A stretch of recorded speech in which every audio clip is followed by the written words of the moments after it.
¿Qué tal, compañeros? Mi nombre es Vanessa y ellas son mis compañeras Alondra y Dulce.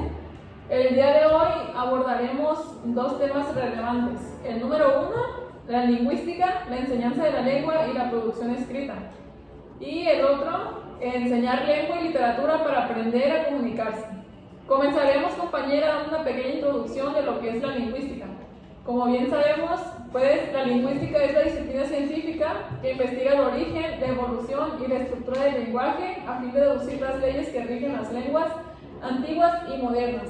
Comenzaremos con el tema número 1, la lingüística, la enseñanza de la lengua y la producción escrita.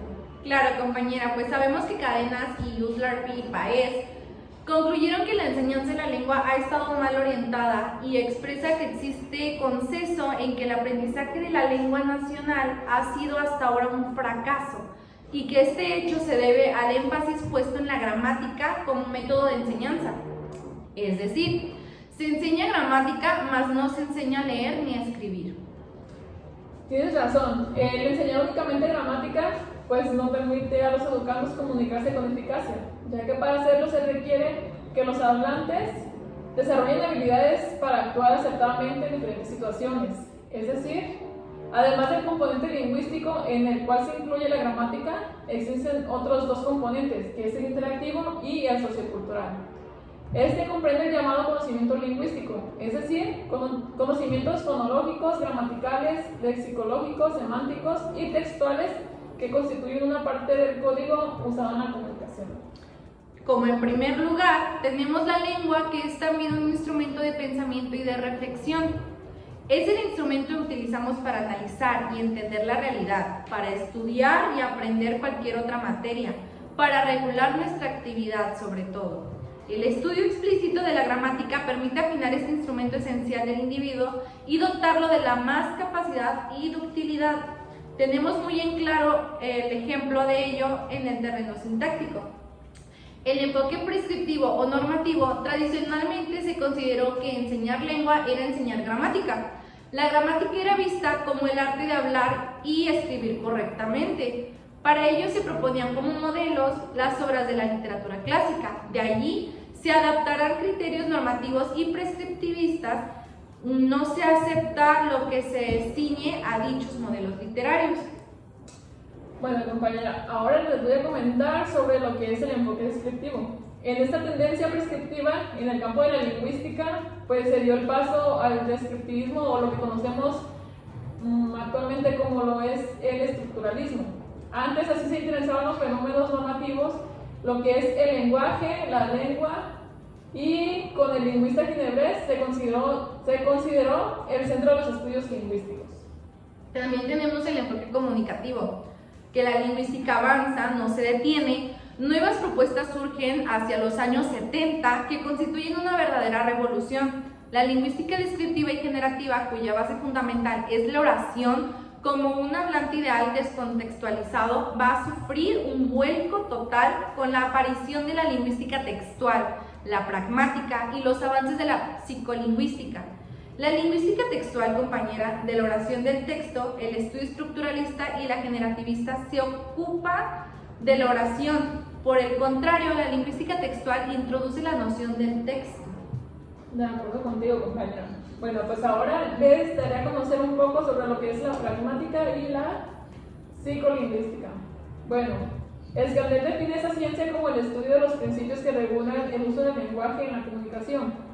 Para que les sea más entendible, compañera, la pragmática son todas las condiciones que determinan tanto el empleo de un enunciado por parte del hablante a cómo lo interpreta el destinatario.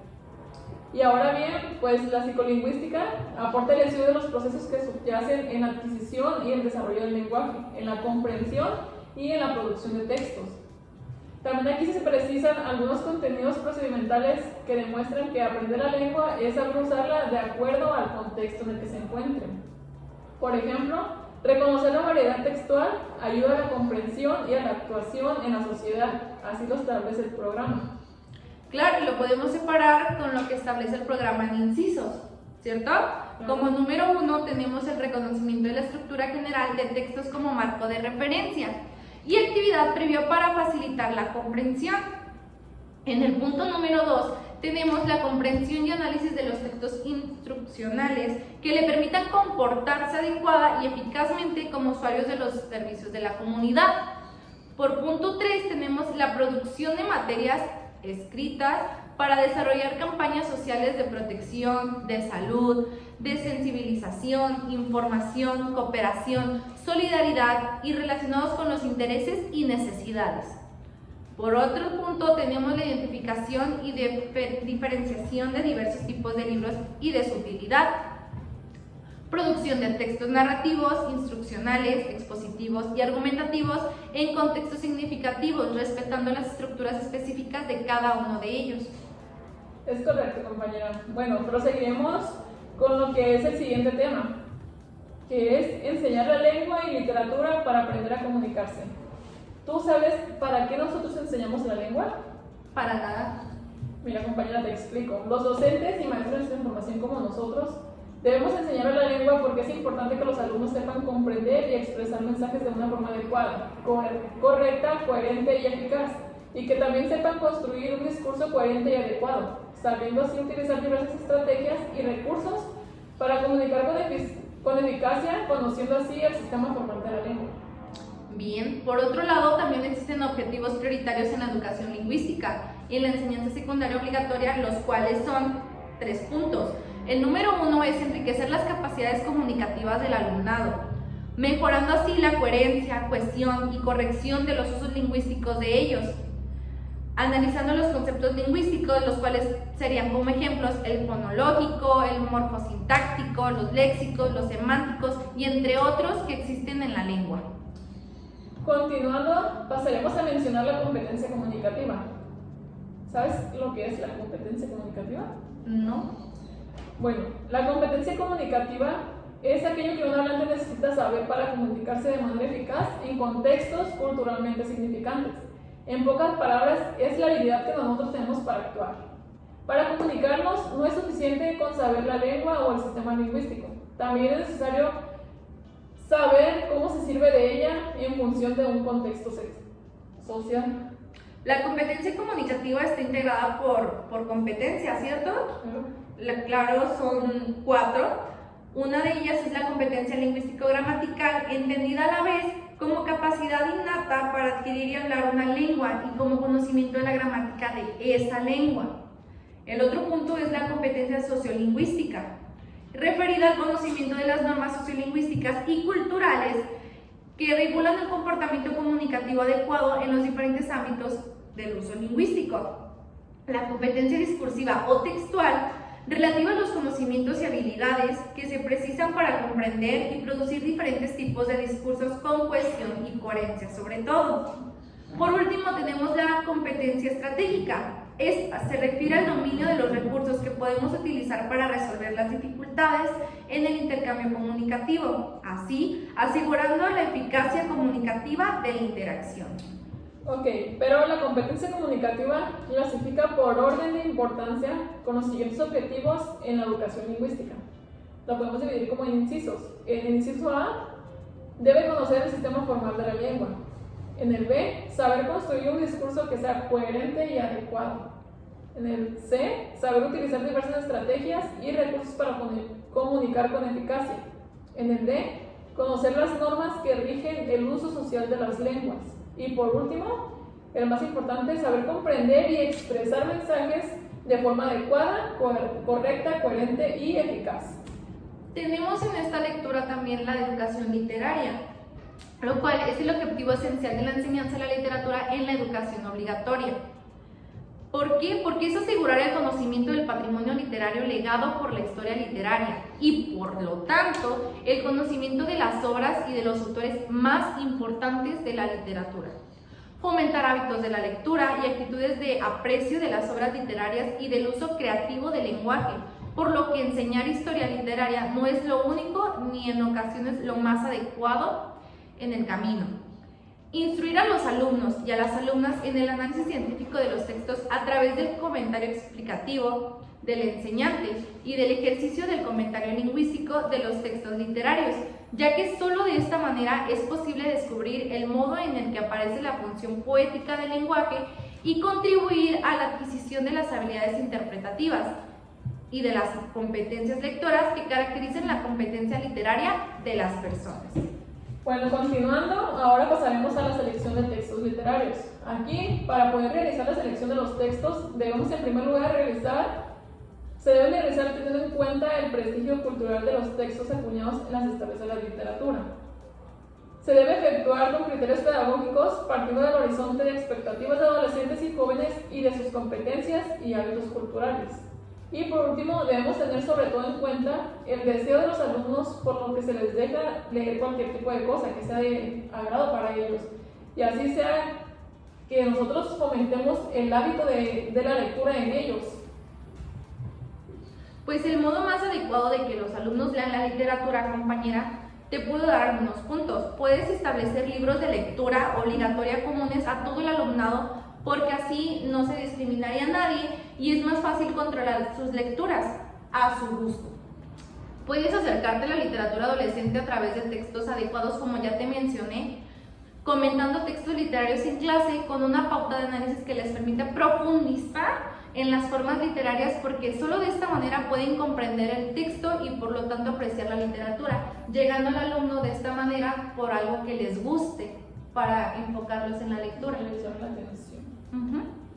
Pues también el modo más adecuado de contribuir al aprendizaje literario del alumno podemos ponerlo como en 3 puntos. Debemos estudiar las obras y los autores consagrados de la historia de la literatura, ya que sin ese conocimiento, pues obviamente no hay aprendizaje. Debemos también conjugar el estudio de los autores consagrados con la lectura de algunos fragmentos sueltos y de obras adecuadas a las características de cada alumno.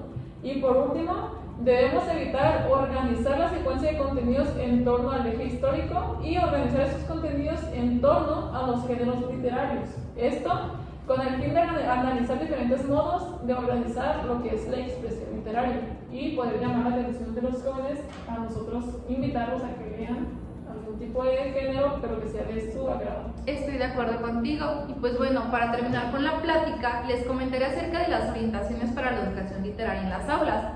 Hay que favorecer en las aulas la experiencia de la comunicación literaria, ya que los alumnos avanzarán en su competencia literaria en la medida en que entiendan que los textos literarios son un modo de expresión entre estos, posibles en la vida cotidiana de las personas. Enseñar lengua y literatura para aprender a comunicarse, y es esencial tener en cuenta que las actividades del aprendizaje literario, las operaciones implicadas en la lectura con el fin de contribuir al desarrollo de las capacidades de comprensión de los textos. Claro está en que finalmente en las aulas conviene conjugar las actividades de la recepción de los textos literarios, las dificultades de comprensión de las estructuras textuales y del mundo enunciado en cada tipo específico de este texto literario. Muy bien, concuerdo contigo, compañero. Bueno, pues compañeros, de nuestra parte ha sido todo. Les agradecemos su atención y espero que les haya quedado un poco claro de lo que nosotros tratamos de compartirles a ustedes sobre estos 2 temas. Y pues nuestra compañera Dulce les dejará una conclusión a continuación. Gracias. Bueno, mi conclusión acerca de las 2 lecturas es que estos autores hacen gran hincapié en que anteriormente los docentes solamente enseñaban la lengua con la parte gramatical. Actualmente las necesidades de los alumnos son otras. No solamente se busca que se sepan expresar por un medio escrito o sepan cuál es la correcta gramática, también es indispensable que se les enseñe a expresarse de manera oral. Por eso existen las competencias comunicativas, que según las lecturas son muy importantes desarrollar en los alumnos, ya que con estas se pueden expresar y los demás pueden comprender perfectamente lo que dicen. Es necesaria también porque en un futuro, cuando estén grandes, ocuparán de estas herramientas para poder ser ciudadanos competentes y enfrentar cualquier reto que se les proponga. Mi experiencia en la jornada de práctica que realicé en septiembre, pude ver que no todos los alumnos logran identificar la parte gramatical ni se saben expresar oralmente. Por eso, el desafío que yo encuentro es tener que buscar las estrategias y formas para poder enseñarles la parte gramatical y también la parte en la que se puedan desenvolver con otros y expresar totalmente lo que opinan para que los demás les comprendan.